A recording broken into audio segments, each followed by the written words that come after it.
aí, Leona Loba, o que você tá achando, gostando e tal do churrascão do João Bahia?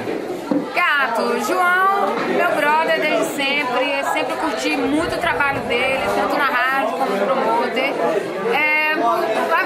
Nossa vida de festas acabou nos unindo e nos fez ter uma amizade bacana.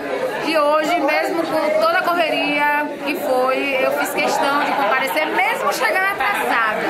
Mas eu fiz questão de comparecer porque é uma pessoa que realmente merece, de um coração maravilhoso. Ele e Carlinha são pessoas que eu realmente gosto muito e que são pessoas que convivem comigo, né? Me conhecem um pouco mais, além de Leona, do que todo mundo conhece. É isso aí, galera. Então, estamos aqui no QAgito.com fazendo a cobertura com Leona Loba do .com. Arrasou, galera. Um beijo pra galera do QAgito, que eu sempre vejo no site. Eu só não sabia que tinha tanta gente trabalhando, meu Deus. Fiquei assustada. Aí, galerinha, um beijo, as melhores coberturas. Prazer é nosso, Leona Loba. Valeu.